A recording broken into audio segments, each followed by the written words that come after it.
Hi everyone, जय जगन्नाथ। आज आम यूजीसी नेट एग्जाम जो रीनेट एग्जाम ओडिया होता 27 अगस्त रे से संपर्क में आलोचना करवा। प्रथम प्रश्न, केउंटी वैष्णवचरण दासଙ୍କ रचित असंपूर्ण उपन्यास जार सठिक उत्तर होउची बड़ सान। परवर्ती प्रश्न, धूलीर सिंहासन केउ कविंक कविता संकलन जार सठिक उत्तर होउची दीपक मिश्रा। परवर्ती प्रश्न, केउंटी बसंत कुमार शतपथीଙ୍କ रचित गल्प संकलन जार सठिक उत्तर होउची आंटी रोमांटिक।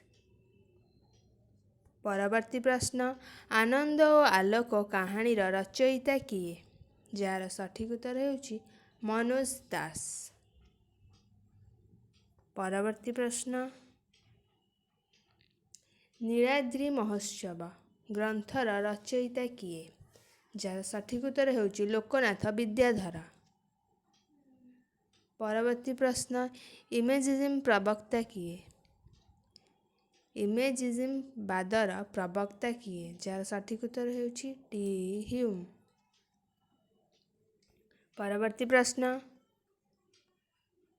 रस विनोद काव्यर रचयिता किए जार सठिक उत्तर होउची दीनकृष्ण दास। परवर्ती प्रश्न, प्रबंध मानस कहार प्रबंध पुस्तक जार सठिक उत्तर होउची कृष्णचंद्र पाणिग्राही। परवर्ती प्रश्न, केउंटी दयानिधि मिश्रଙ୍କ गल्प संकलन अटे जार सठिक उत्तर होउची कथा कदम्ब। परवर्ती प्रश्न, सहस्र सज्जार नायिका उपन्यासर रचयिता किए जार सठिक उत्तर होउची सुरेंद्र महांती। परवर्ती प्रश्न, केउंटी महापात्र नीलमणि साहुଙ୍କ रचित गल्प संकलन जार सठिक उत्तर होउची आकाश पाताल। परवर्ती प्रश्न, केउ दुई जण औपन्यासिकଙ୍କର असंपूर्ण उपन्यास रही जार सठिक उत्तर होउची वैष्णवचरण दास और कुंतला कुमारी सावत। परवर्ती प्रश्न, मूलिया नाटकर नाट्यकार किए जार सठिक उत्तर होउची रामचंद्र मिश्र। परवर्ती प्रश्न, जयदेव व्यास जय कालिदास भारतीय नंदन तुमे ज्ञानगुरु कविमंडलीर ललाट शोभिचंदन एही कवितांशटी उपेन्द्र भंजଙ୍କ केउ काव्यर अंशविशेष जार सठिक उत्तर होउची प्रणय बल्लरी। परवर्ती प्रश्न, हरे कृष्ण दास केउ कविंक कवितार चरित्र जार सठिक उत्तर होउची गुरुप्रसाद महांती। परवर्ती प्रश्न, कामना घर केउठारे प्रतिष्ठा करा जाए जार सठिक उत्तर होउची ग्राम देवतांक मंदिर निकटरे। परवर्ती प्रश्न, मालती फकीरमोहन सेनापतिଙ୍କ केउ उपन्यासर चरित्र अटे जार सठिक उत्तर होउची छ माण आठ गुंठ। परवर्ती प्रश्न, केउंटी शांतनु आचार्यଙ୍କ नरकिन्नर उपन्यासर चरित्र जार सठिक उत्तर होउची जज। परवर्ती प्रश्न, कुंतला कुमारीଙ୍କ रचित कालीबोहू उपन्यासर नायिका किए जार सठिक उत्तर होउची लक्ष्मी। परवर्ती प्रश्न, केउ काव्यटी चौर पंचाशिका अनुसरण रे रचित होइछि जार सठिक उत्तर होउची इच्छावती। आपण माने इच्छावती काव्यर रचयिता किए कमेंट बॉक्स रे जणांतु। परवर्ती प्रश्न, पेकिंग डायरी भ्रमण पुस्तकर रचयिता किए जार सठिक उत्तर होउची सुरेंद्र महांती। परवर्ती प्रश्न, ओजो गुण केउ रीति रे परिलक्षित होइथाय जार सठिक उत्तर होउची गौड़ी रीति। परवर्ती प्रश्न, डिबी एक केउ भाषा परिवार अंतर्गत शब्द जार सठिक उत्तर होउची द्राविड़। परवर्ती प्रश्न, रसिक हारावती काव्यर रचयिता किए जार सठिक उत्तर होउची उपेन्द्र भंज। परवर्ती प्रश्न, पाठकीय प्रतिक्रिया तत्वर प्रवक्ता किए जार सठिक उत्तर होउची स्टैनली फिश। ପରବର୍ତ୍ତୀ ପ୍ରଶ୍ନ ସମ୍ବଲପୁର ହିତୈଷିଣୀ ପତ୍ରିକା କେଉଁଠାରୁ ଆତ୍ମପ୍ରକାଶ କରିଥିଲା? ଯାହା ସଠିକ୍ ଉତ୍ତର ହେଉଛି ବାମଣ୍ଡା। ପରବର୍ତ୍ତୀ ପ୍ରଶ୍ନ ଧନୁଯାତ୍ରା କେଉଁ ଅଞ୍ଚଳର ପ୍ରସିଦ୍ଧ ଲୋକନାଟକ? ଯାହା ସଠିକ୍ ଉତ୍ତର ହେଉଛି ବରଗଡ଼।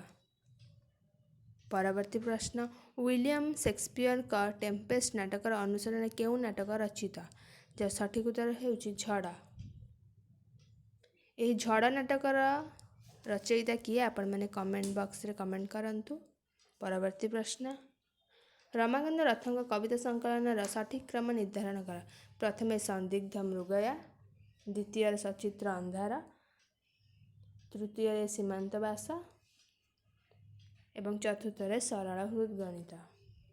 ପରବର୍ତ୍ତୀ ପ୍ରଶ୍ନ ଦ ସେକେଣ୍ଡ ସେକ୍ସ ପୁସ୍ତକର ରଚୟିତା କିଏ? ଯାହା ସଠିକ୍ ଉତ୍ତର ହେଉଛି ସାଇମନ୍ ବୋଭା। ପରବର୍ତ୍ତୀ ପ୍ରଶ୍ନ କେଉଁଠି ଗୋଲକ ବିହାରୀ ଧଳଙ୍କ ଭ୍ରମଣ ପୁସ୍ତକ? ଯାହା ସଠିକ୍ ଉତ୍ତର ହେଉଛି ଆମେରିକା ଅନୁଭୂତି। ପରବର୍ତ୍ତୀ ପ୍ରଶ୍ନ ନିମ୍ନୋକ୍ତ ମଧ୍ୟରୁ କେଉଁଠି କୁନ୍ତଳା କୁମାରୀଙ୍କ ରଚିତ ଉପନ୍ୟାସ ଅଟେ? ଯାହା ସଠିକ୍ ଉତ୍ତର ହେଉଛି କାଳୀବୋହୂ। ପରବର୍ତ୍ତୀ ପ୍ରଶ୍ନ ବିଘଟନବାଦର ପ୍ରବକ୍ତା କିଏ? ଯାହା ସଠିକ୍ ଉତ୍ତର ହେଉଛି ଜ୍ୟାକ୍ ଡେରିଡା। ପରବର୍ତ୍ତୀ ପ୍ରଶ୍ନ ନଈ ପହଁରା କେଉଁ କବିଙ୍କ କବିତା ସଂକଳନ? ଯାହା ସଠିକ୍ ଉତ୍ତର ହେଉଛି ସୌଭାଗ୍ୟ କୁମାର ମିଶ୍ର। ପରବର୍ତ୍ତୀ ପ୍ରଶ୍ନ କେଉଁ ଦୁଇଟି ପ୍ରତିଭା ରାୟଙ୍କ ଦ୍ୱାରା ରଚିତ ଭ୍ରମଣ କାହାଣୀ? ଯାହା ସଠିକ୍ ଉତ୍ତର ହେଉଛି ତୁଷାର ମରୁର ମାୟା ଏବଂ ଫିନଲ୍ୟାଣ୍ଡରୁ ଡେନମାର୍କ। ପରବର୍ତ୍ତୀ ପ୍ରଶ୍ନ ଚରୁ ଓ ଚରିତ କେଉଁ ଧରଣର ରଚନା? ଯାହା ସଠିକ୍ ଉତ୍ତର ହେଉଛି ରମ୍ୟ ରଚନା। ପରବର୍ତ୍ତୀ ପ୍ରଶ୍ନ ପ୍ରବନ୍ଧାବଳୀ କାହାର ପ୍ରବନ୍ଧ ପୁସ୍ତକ? ଯାହା ସଠିକ୍ ଉତ୍ତର ହେଉଛି ଶ୍ୟାମସୁନ୍ଦର ରାଜଗୁରୁ। ପରବର୍ତ୍ତୀ ପ୍ରଶ୍ନ ଔପନ୍ୟାସିକ ପ୍ରେମଚନ୍ଦଙ୍କ ହଂସପତିକା ସହିତ କେଉଁ ଓଡ଼ିଆ ଲେଖକ ଜଡ଼ିତ ଥିଲେ? ଯାହା ସଠିକ୍ ଉତ୍ତର ହେଉଛି ଶରତଚନ୍ଦ୍ର ମୁଖାର୍ଜୀ। ପରବର୍ତ୍ତୀ ପ୍ରଶ୍ନ କେଉଁ ଦୁଇଟି ପ୍ରାଣବନ୍ଧୁ କରଙ୍କ ରଚିତ ପ୍ରବନ୍ଧ? ଯାହା ସଠିକ୍ ଉତ୍ତର ହେଉଛି ଶ୍ୱେତପଦ୍ମା ଓ ସ୍ନାୟୁ ସହାର। ପରବର୍ତ୍ତୀ ପ୍ରଶ୍ନ ରାଧାମୋହନ ଗଡ଼ନାୟକଙ୍କ ଉତ୍କଳିକା କବିତା ସଂକଳନଟି ଏକ କେଉଁ ଧରଣର ରଚନା? ଯାହା ସଠିକ୍ ଉତ୍ତର ହେଉଛି ଗାଥା କବିତା। ପରବର୍ତ୍ତୀ ପ୍ରଶ୍ନ କେଉଁଟି ଉଜାମ ଶିଳାଲେଖରେ ବ୍ୟବହୃତ ଓଡ଼ିଆ ଶବ୍ଦ? ଯାହା ସଠିକ୍ ଉତ୍ତର ହେଉଛି ମାଣିଚ। ପରବର୍ତ୍ତୀ ପ୍ରଶ୍ନ କାହାରେ କିସ ଭଣି ଭଣି ମଜିବି ପରିଚ୍ଛା ଉଦକ ଚାନ୍ଦଜିମ ସାଚ ନା ମିଛା ଏହି ଗୀତିକାଟି କାହାର ରଚନା? ଯାହା ସଠିକ୍ ଉତ୍ତର ହେଉଛି ଲୁଇପାଦ। ପରବର୍ତ୍ତୀ ପ୍ରଶ୍ନ ଏକବିଂଶ ଶତାବ୍ଦୀର ସାହିତ୍ୟ ପୁସ୍ତକର ରଚୟିତା କିଏ? ଯାହା ସଠିକ୍ ଉତ୍ତର ହେଉଛି ରାଇଚରଣ ଦାସ। ପରବର୍ତ୍ତୀ ପ୍ରଶ୍ନ ଯେପରି କର୍ମ ସେପରି ଫଳ ଏଥିରେ କେଉଁ ଅବୟର ପ୍ରତିଫଳନ ହୋଇଛି? ଯାହା ସଠିକ୍ ଉତ୍ତର ହେଉଛି ସାଦୃଶ୍ୟ ବୋଧକ। ପରବର୍ତ୍ତୀ ପ୍ରଶ୍ନ ଶୁକଦେବ ଜେନା କେଉଁ କବିଙ୍କ କବିତାର ଚରିତ୍ର? ଯାହା ସଠିକ୍ ଉତ୍ତର ହେଉଛି ସୌଭାଗ୍ୟ କୁମାର ମିଶ୍ର। ପରବର୍ତ୍ତୀ ପ୍ରଶ୍ନ ପ୍ରାନ୍ତର ଅପନ୍ତର ଶବ୍ଦରେ କେଉଁ ପରିବର୍ତ୍ତନ ହୋଇଛି? ଯାହା ସଠିକ୍ ଉତ୍ତର ହେଉଛି ସ୍ୱର ବିପର୍ଯ୍ୟୟ। ପରବର୍ତ୍ତୀ ପ୍ରଶ୍ନ ଫୋକ୍ ଟେଲ୍ସ ଅଫ୍ ଓଡ଼ିଶା ପୁସ୍ତକର ରଚୟିତା କିଏ? ଯାହା ସଠିକ୍ ଉତ୍ତର ହେଉଛି ଉପେନ୍ଦ୍ର ନାରାୟଣ ଦତ୍ତଗୁପ୍ତ। ପରବର୍ତ୍ତୀ ପ୍ରଶ୍ନ ଲିରିକାଲ ବାଲାଡ ପୁସ୍ତକ କେଉଁ ଦୁଇଜଣ କବିଙ୍କ ରଚନା? ଯାହା ସଠିକ୍ ଉତ୍ତର ହେଉଛି ୱିଲିୟମ୍ ୱାର୍ଡସୱର୍ଥ ଏବଂ କଲେରିଜ୍। ଯଦି ଆପଣମାନଙ୍କୁ ଏହି ଭିଡ଼ିଓଟି ଭଲ ଲାଗିଥିବ ତେବେ ଲାଇକ୍ କରିବେ, ସାଙ୍ଗସାଥିମାନଙ୍କ ସହିତ ସେୟାର କରିବେ।